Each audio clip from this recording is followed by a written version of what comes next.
Hi hello ನಮಸ್ಕಾರ, welcome back to my YouTube channel. ನಾನು ನಿಮ್ಮ ಕಾವ್ಯ ಗೌಡ.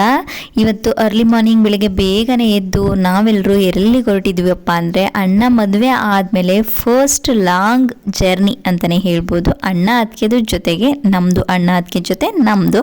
ಸೊ ಇವತ್ತು ನಾವು ಹೊರಟಿದ್ದೀವಿ ರಾಯರ ದರ್ಶನ ಮಾಡ್ಕೊಂಬರೋಣ ಅಂತ, ಅಂದರೆ ಮಂತ್ರಾಲಯಕ್ಕೆ ಹೊರಟಿದ್ದೀವಿ. ಸಡನ್ ಪ್ಲ್ಯಾನ್ ಮಾಡ್ಕೊಂಡಿರೋದು, ಇದು ಪ್ರೀ ಪ್ಲ್ಯಾನ್ ಅಂತೂ ಅಲ್ವೇ ಅಲ್ಲ.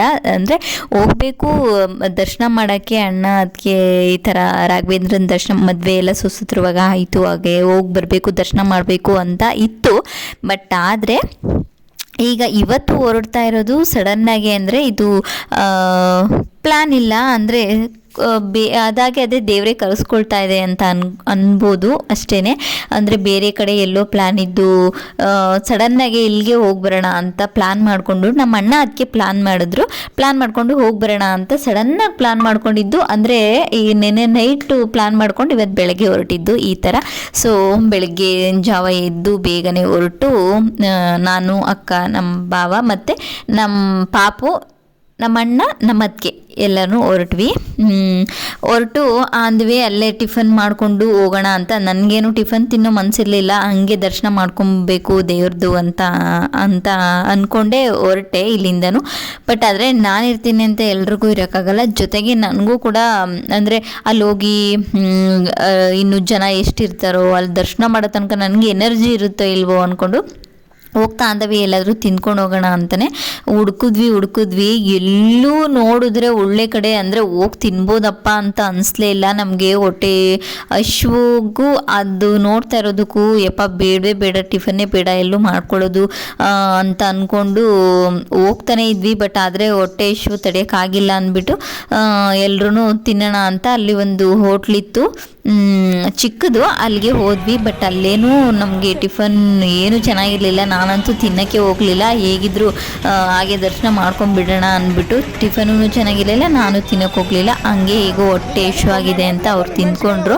ಸೊ ಫೈನಲ್ ಆಗಿ ಮಂತ್ರಾಲಯಕ್ಕೆ ರೀಚ್ ಆದ್ವಿ. ಇಲ್ಲಿಗೆ ಬಂದು ಹೆಜ್ಜೆ ಇಟ್ಟ ತಕ್ಷಣ ಒಳಗಡೆ ರಾಯರ ದರ್ಶನ ಮಾಡೋಕ್ಕೆ ಹೋಗೋಕ್ಕೆ ಏನೋ ಒಂಥರ ಮನಸ್ಸಿಗೆ ಸಮಾಧಾನ, ಏನೋ ಒಂಥರ ಸಂತೋಷ ಆಗತ್ತೆ. ನಾನು ಪ್ರತಿ ಸಾರಿ ಬಂದಾಗಲೂ ಅದೇನೆ, ಇಲ್ಲಿಂದ ಏನೋ ಒಂಥರ ಧೈರ್ಯ ತೊಗೊಂಡು, ಏನೋ ಒಂಥರ ಸಮಾಧಾನ ತೊಗೊಂಡು ಹೋಗೋ ಥರ ಫೀಲ್ ಆಗುತ್ತೆ. ಎಷ್ಟೇ ನಮಗೆ ಪ್ರಾಬ್ಲಮ್ಸ್ ಇದ್ದರೂ ಏನೇ ಇದ್ದರೂ ಇಲ್ಲಿಂದ ಓಕೆ ಫೈನ್, ಅದೇನು ದೊಡ್ಡದಾ ಆಗುತ್ತೆ ಬಿಡು, ಅದೇನು ಎಷ್ಟು ಚಿಕ್ಕದಲ್ವಾ ಅನ್ನೋ ಥರ ಏನೋ ಫೀಲ್ ಮಾಡಿಕೊಂಡು ಇಲ್ಲಿಂದ ಹೋಗೋ ಥರ. ಅಂದರೆ ದೇವರು ಅಂದ್ರೇ ನಂಬಿಕೆ ಅಷ್ಟೇ. ದೇವರು ಅಂದರೆ ಪರ್ಟಿಕ್ಯುಲರಾಗಿ ಇನ್ನೇನು ಅಲ್ಲ, ನಾವು ಏನು ನಂಬ್ತೀವಿ, ನಾವೇನು ಇದನ್ನು ಮಾಡ್ತೀವಿ ನೋಡಿ, ನಂಬಿಕೆನೇ ದೇವರು ಅಷ್ಟೇ. ನಾವು ಹೇಗೆ ನಂಬ್ತೀವಿ ಅದನ್ನೇ. ಸೊ ಹಾಗೆ ಇಲ್ಲಿಗೆ ಬಂದು ಬಟ್ಟೆ ಹಿಡಿಸ್ಕೊಳ್ದೆ ಹೋಗೋಕ್ಕಾಗಲ್ಲ, ಅಂದರೆ ಪ್ರತಿ ಸಾರಿ ಇದನ್ನು ಅಭ್ಯಾಸ ಮಾಡ್ಕೊಂಡ್ಬಿಟ್ಟಿದ್ವಿ. ಹಂಗಾಗಿ ಬಟ್ಟೆ ಹಿಡಿಸ್ಕೊಳ್ಳೋಣ ಅಂತ ಹಿಡಿಸ್ಕೊಳ್ತಾ ಇದ್ವಿ. ಈಗ ಈ ಸರಿ ಫಸ್ಟ್ ಟೈಮ್ ನಮ್ಮ ಅತ್ತಿಗೆ ಜೊತೆ ಬಂದಿರೋದು ಮಂತ್ರಾಲಯಕ್ಕೆ ಒಟ್ಟಿಗೆ, ಅಂದರೆ ಅಣ್ಣ ಜೊತೆ ಅತ್ತಿಗೆ ಜೊತೆ ಇಬ್ಬರು ಜೊತೆನೂ ಫಸ್ಟ್ ಟೈಮ್ ನಾವೇ ಅಮ್ಮ ನಾನು ನಾವುಗಳೇ ಬರ್ತಾ ಇದ್ವಿ ಪ್ರತಿ ಸಾರಿ. ಯಾವಾಗ ಬಂದ್ರೂ ಅಣ್ಣ ಅತ್ತಿಗೆ ಜೊತೆ ಬಂದಿರೋದು ಇದೇ ಫಸ್ಟ್ ಟೈಮ್, ಅಣ್ಣನ ಜೊತೆ ಬಂದಿರೋದು ಫಸ್ಟ್ ಟೈಮೇ. ಸೊ ಈಗ ಇವರು ಒಂದು ಹೊಸ ಜರ್ನಿಲಿ ರಾಯರ ಆಶೀರ್ವಾದ ಕೂಡ ಇರಲಿ ಅಂತ ರಾಯರ ದರ್ಶನ ಮಾಡಿಕೊಂಡು ಅವ್ರ ಆಶೀರ್ವಾದ ತಗೊಂಡು ಬರೋದ ಅಂತ ಬಂದಿದ್ದೀವಿ. ಫೈನಲ್ ಆಗಿ ನೋಡ್ತಾ ಇರ್ಬೋದು, ನಾನು, ಅಣ್ಣ, ಅತ್ತಿಗೆ, ನಮ್ಮ ಮಾವ, ನಮ್ಮ ಪಾಪು, ನಮ್ಮ ಅಕ್ಕ ಇಷ್ಟು ಜನ ಬಂದಿರೋದು. ಈಗ ಬಟ್ಟೆಲ್ಲ ಇಡಿಸ್ಕೊಂಡಿದ್ದಾಯಿತು, ಈಗ ಒಳಗಡೆ ಹೋಗಿ ದರ್ಶನ ಮಾಡೋಣ ಅಂತ ಬಂದ್ವಿ. ಅಂದರೆ ನಾನು ಫಸ್ಟ್ ಟೈಮ್ ಇಷ್ಟು ಸ್ವಲ್ಪ ಲೇಟಾಗಿ ದರ್ಶನ ಮಾಡ್ತಾ ಇರೋದು. ಲೇಟ್ ಅಂದರೆ ನಾರ್ಮಲ್ ಟೈಮೇ ಇದು. ನಾವು ಬಂದಾಗ ಒಂದು 10 o'clock ಆಗಿತ್ತು, 9:45 10 o'clock ಆಗಿತ್ತು. ನಾವು ಪ್ರತಿ ಸಾರಿ ಅಂದರೆ ನೈಟೇ ಬಂದು ಇಲ್ಲಿ ಸ್ಟೇ ಆಗಿರ್ತಾ ಇದ್ವಿ ಅಲ್ವಾ, ಹಾಗಾಗಿ ನಾವು ಫಸ್ಟ್ ಬೆಳಗ್ಗೆ ಬೇಗನೆ ಬಂದು ಒಂದು 8 ಗಂಟೆ ಹಂಗೆಲ್ಲನೂ ದರ್ಶನ ಮಾಡ್ತಾ ಇದ್ವಿ. ಇದೇ ಟೈಮ್ ಸ್ವಲ್ಪ ಲೇಟ್ ಆಯಿತು. ಸೊ ಇದು ಕೂಡ ಈಗ ಎಷ್ಟಿರ್ತಾರೆ ಜನ, ಕಡಿಮೆ ಇರ್ತಾರ ಅಂತ ನೋಡಿಕೊಂಡು ದರ್ಶನ ಮಾಡ್ಕೊಂಬರೋಣ ಅಂತ ಬರ್ತಾ ಇದ್ರೆ ಇಲ್ಲಿ ಒಂದು ಟ್ವಿಸ್ಟ್ ಇತ್ತು. ಅಂದರೆ ಪ್ರತಿ ಸಾರಿ ಡೈರೆಕ್ಟಾಗಿ ಮೇನ್ ಡೋರಿಂದನೇ ಎಂಟ್ರಿ ಇರ್ತಾಯಿತ್ತು. ನಾನು ಈ ಥರ ಚೇಂಜ್ ಮಾಡಿದಾಗ ನಾನು ಹೋಗೇ ಇಲ್ಲ. ಅಂದರೆ ತುಂಬ ಜಾಸ್ತಿ ಏನು ನಾನು ಹೋಗಿ ವರ್ಷಗಳೇನೂ ಆಗಿಲ್ಲ. ಬಟ್ ಆದರೆ ಚೇಂಜ್ ಮಾಡಿದ್ದಾರೆ ಇಲ್ಲೆಲ್ಲನೂ, ಈ ಥರ ಕ್ಯೂ ಸಿಸ್ಟಮ್ ಎಲ್ಲನೂ ಚೇಂಜ್ ಮಾಡಿದ್ದಾರೆ, ಸುತ್ತಕೊಂಡು ಹೋಗೋ ಥರ ಎಲ್ಲ ಮಾಡಿದ್ದಾರೆ.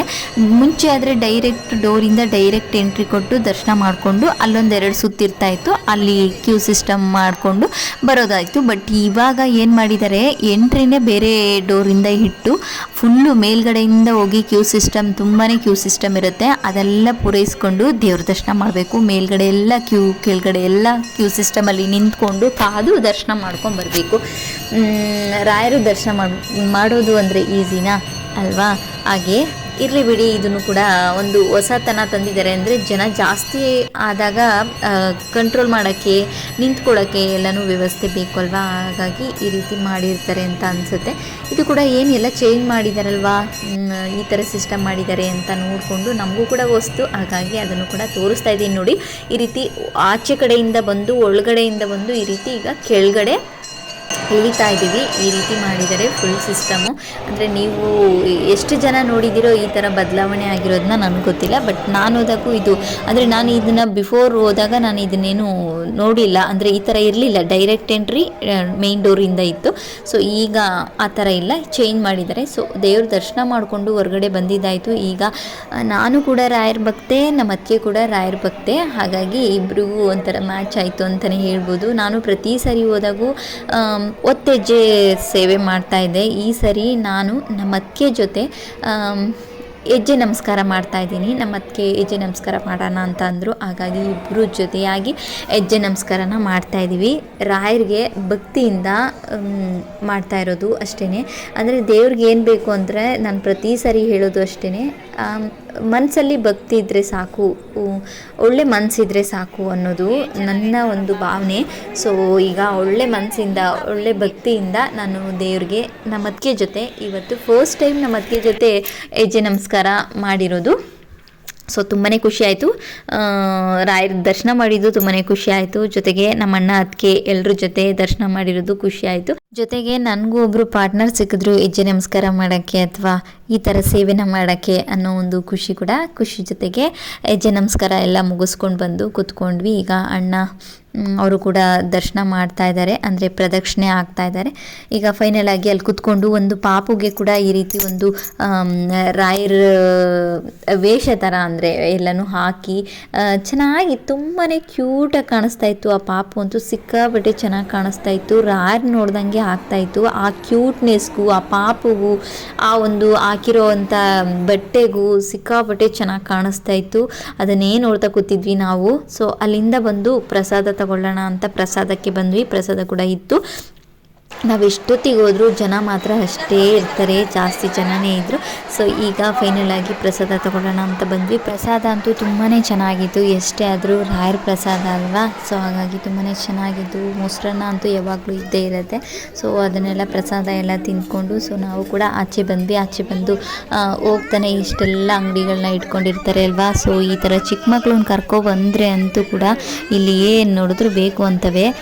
ಅಂದರೆ ನಾವು ಬಂದ್ರೂ ಏನೋ ನೋಡಬೇಕು ಅಂತ ಅನ್ಸುತ್ತೆ. ಹಾಗಾಗಿ ನಾವು ನೋಡ್ತೀವಿ, ದೊಡ್ಡವರು ಆದರೂ ಕೂಡ. ಚಿಕ್ಕವ್ರಿಗೆ ಇನ್ನೇನು ಬುದ್ಧಿ ಇರಲ್ಲ, ಅವ್ರು ಬಿಡ್ತಾರ ಹೇಳಿ, ನೋಡಿದ್ನೆಲ್ಲನೂ ಬೇಕು ಅಂತಾರೆ. ನಮ್ಮ ಪಾಪನೂ ಕೂಡ ಬಾಲ್ ಬೇಕು, ಬ್ಯಾಟ್ ಬೇಕು ಅಂತ ಏನೋ ಹೇಳ್ತಾ ಇದ್ದ. ಸೊ ಹಾಗಾಗಿ ಏನಾದರೂ ಅವನಿಗೆ ಒಂದು ತಗೊಳ್ಳೋಣ ಅಂತ ನೋಡ್ತಾ ಬರ್ತಾಯಿದ್ರು. ಎಲ್ಲನೂ ಸಿಕ್ಕಾಪಟ್ಟೆ ಕಾಸ್ಟ್ಲಿ ಇರುತ್ತೆ. ಅಂದರೆ ಇಲ್ಲಿ ಅಂತಲ್ಲ, ಎಲ್ಲೇ ಆಗಿರಲಿ ಈ ಥರ ಒಂದು ಜಾಸ್ತಿ ಜನ ಬರೋವಂಥ ಜಾಗದಲ್ಲಿ ಈ ಥರ ದೇವಸ್ಥಾನಗಳಲ್ಲಿ ಹೇಗಿದ್ರೂ ತೊಗೊಳ್ತಾರೆ ಅನ್ನೋ ಇದ್ರ ಮೇಲೆ ತುಂಬಾ ಸ್ವಲ್ಪ ಕಾಸ್ಟ್ಲಿ ಇರುತ್ತೆ. ಅಂದರೆ ಕಂಪ್ಯಾರಿಟಿವ್ಲಿ ಬೇರೆ ಕಡೆ ನೋಡಿದಾಗ ಸ್ವಲ್ಪ ಕಾಸ್ಟ್ಲಿ ಅಂತಲೇ ಅನಿಸುತ್ತೆ. ಆದರೂ ಕೂಡ ಈ ಥರ ಮಕ್ಕಳನ್ನ ಎಲ್ಲ ಕರ್ಕೊಂಬಂದಾಗ ಅವ್ರಿಗೆ ಕಾಸ್ಟ್ಲಿ ಕಡಿಮೆ ರೇಟು ಅನ್ನೋದೆಲ್ಲ ಗೊತ್ತಾಗುತ್ತಾ? ಇಲ್ಲ, ಅವ್ರು ಕೇಳ್ತಾರೆ ಅಷ್ಟೇ. ಸೊ ಹಾಗಾಗಿ ನಮ್ಮ ಪಾಪು ಕೂಡ ಕೇಳ್ತಾ ಇದ್ದ ಅಂತ ಅವ್ರ ಅತ್ತೆ ಮಾವ ಅಪ್ಪ ಅಮ್ಮ ಎಲ್ಲ ನೋಡ್ತಾಯಿದ್ರು. ತಗೊಂಡ್ರೆ ಏನಾದರೂ ಯೂಸ್ ಆಗೋ ಥರ ಮಕ್ಕಳಿಗೆ ತೊಗೊಳ್ಳೋಣ ಅಂತ ಈ ಥರ ABCD ಇರ್ತಾವಲ್ವ, ಅದನ್ನು ಆ ಥರದನ್ನ ನೋಡ್ತಾಯಿದ್ರು. ನಮ್ಮ ಅದಕ್ಕೆ ನೋಡ್ತಾಯಿದ್ರು ಈ ಥರದನ್ನ ತೊಗೊಳ್ಳೋಣ ಅಂದರೆ ಅವ್ರಿಗೂ ಪ್ರಾಕ್ಟೀಸ್ ಥರ ಆಗುತ್ತೆ ಮಕ್ಕಳಿಗೆ ಅನ್ನೋ ಥರ. ಬಾಲು ಬ್ಯಾಟ್ ಇನ್ನೇನು ಯಾವಾಗಲೂ ನಾರ್ಮಲಾಗೆ ತೊಗೊಳ್ತಾರೆ, ಆಟ ಆಡ್ತಾರೆ. ಈ ಥರ ಏನಾದರೂ ತೊಗೊಂಡ್ರೆ ಅವರಿಗೆ ಯೂಸ್ ಆಗೋ ಥರ ಏನಾದರೂ ತೊಗೊಂಡ್ರೆ ಅವ್ರಿಗೂ ಕೂಡ ಪ್ರಾಕ್ಟೀಸ್ ಆಗುತ್ತೆ ಅನ್ನೋ ಥರ ABCD ಆ ಥರದನ್ನ ನೋಡ್ತಾಯಿದ್ರು.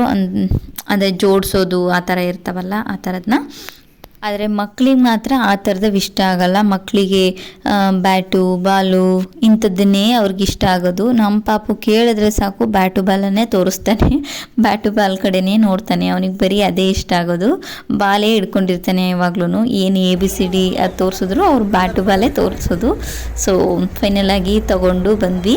ನಾನು ಕೂಡ ರಾಯರಿಗೆ ಮುಡುಪು ದುಡ್ಡನ್ನ ಕಟ್ಟಿಟ್ಟಿದ್ದೆ, ಮುಡುಪನ್ನ. ಹಾಗಾಗಿ ಆ ಮುಡುಪನ್ನ ಹಾಕಬೇಕು ಹೋಗಬೇಕು ಅನ್ನೋದು ನನಗೂ ಕೂಡ ಇತ್ತು. ಬಟ್ ಆದರೆ ಹೋಗೋಣ ಅಂತ ಅಂದ್ಕೊಂಡೇ ಇದ್ದೆ. ಇನ್ನು ಹಿಂದೆ ಮುಂದೆ ಮದುವೆ ಮನೆ ಅದು ಇದು ಕೆಲಸ ಇತ್ತಲ್ವ. ಸೊ ಇನ್ನೇನು ಇದ್ಮೇಲೆ ಹೋಗ್ಬಿಟ್ಟು ಮುಡುಪೆಲ್ಲ ಹಾಕಿ ದರ್ಶನ ಮಾಡ್ಕೊಂಡು ಬರೋಣ ಅಂತ ಇತ್ತು.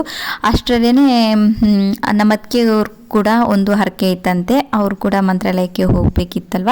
ಸೊ ಸಡನ್ನಾಗಿ ಈ ಪ್ಲಾನ್ ಕೂಡ ಆಯಿತು. ಒಟ್ಟಿಗೆ ಇಬ್ಬರು ಹರಕೆನೂ ಕೂಡ ತೀರ್ತು ಅಂತಲೇ ಹೇಳ್ಬೋದು. ಹಾಗೆ ಬಂದು ಇಲ್ಲಿ ಪ್ರಸಾದ ತೊಗೊಂಡೋಗೋಣ ಅಂತ ವೆಯ್ಟ್ ಮಾಡ್ತಾ ಇದ್ವಿ. ಇಲ್ಲೂ ಕೂಡ ಕ್ಯೂ ಸಿಸ್ಟಮ್ ಇರುತ್ತೆ, ನಿಂತ್ಕೊಳ್ಬೇಕು. ಸೊ ಹಾಗಾಗಿ ಇಲ್ಲೆಲ್ಲ ನಾವೆಲ್ಲ ಹೋಗಿ ನಿಂತ್ಕೊಂಡು ವೆಯ್ಟ್ ಮಾಡೋಕ್ಕೆಲ್ಲ ಆಗಲ್ಲ ಅಂತ ಅಂದ್ಕೊಂಡು ನಮ್ಮಣ್ಣ ಮತ್ತು ನಮ್ಮ ಮಾವ ಹೋಗಿದ್ದಾರೆ. ನಿಂತ್ಕೊಂಡು ಪ್ರಸಾದ ಅಂದರೆ ಕ್ಯೂ ಸಿಸ್ಟಮಲ್ಲಿ ನಿಂತ್ಕೊಂಡು ಒಬ್ಬರಿಗೆ 2 ಕೊಡ್ತಾರೆ. ಸೊ ಹಾಗಾಗಿ ಸಾಕಾಗತ್ತೆ. ಜಾಸ್ತಿ ಪ್ರಸಾದ ಎಲ್ಲ ವೇಸ್ಟ್ ಆಗುತ್ತೆ. ಜಾಸ್ತಿ ಎಲ್ಲೇ ಹೋದ್ರೂ ದೇವಸ್ಥಾನಗಳಿಗೆ ಪ್ರಸಾದ ತರೋದನ್ನ ಕಡಿಮೆ ಮಾಡಬೇಕು. ಮನೇಲಿ ಬಂದರೆ ಸಿಕ್ಕಾಪಟ್ಟೆ ವೇಸ್ಟ್ ಆಗುತ್ತೆ. ತಂದುಬಿಟ್ಟು ವೇಸ್ಟ್ ಮಾಡಿದಾಗ ಮನಸ್ಸಿಗೆ ಏನೋ ಒಂಥರ ಬೇಜಾರಾಗುತ್ತೆ. ಅಯ್ಯೋ ಈ ಥರ ಆಯ್ತಲ್ಲ, ವೇಸ್ಟ್ ಆಯ್ತಲ್ಲ ಅನ್ನೋ ಥರ. ಬಟ್ ತರದೇನೆ ಇದ್ದರೆ ಜಾಸ್ತಿನ ವೇಸ್ಟ್ ಆಗದೆ ಇದ್ದರೆ ಏನು ಅನಿಸಲ್ಲ. ಇದಾಗಿತ್ತು ಇವತ್ತಿನ vlog. Thank you for watching this video. Love you all. ಮತ್ತೊಂದು ಹೊಸ ವಿಡಿಯೋ ಜೊತೆ ಸಿಗ್ತೀನಿ. ಅಲ್ಲಿ ತನಕ ಸ್ಟೇ ಟ್ಯೂನ್. ಹಾಗೆ ಇನ್ನೂ ಯಾರೆಲ್ಲ ನನ್ನ ಚಾನಲ್ನ ಸಬ್ಸ್ಕ್ರೈಬ್ ಮಾಡ್ಕೊಳ್ದೆ ನೋಡ್ತಾ ಇದ್ದೀರಾ ಅಥವಾ ಈ ಒಂದು ಹೊಸ ವಿಡಿಯೋ ಜೊತೆ ನೋಡ್ತಾ ಇದ್ದೀರಾ, ಪ್ಲೀಸ್ ಸಬ್ಸ್ಕ್ರೈಬ್ ಮಾಡಿಕೊಂಡು ಸಪೋರ್ಟ್ ಮಾಡಿ. Thank you all.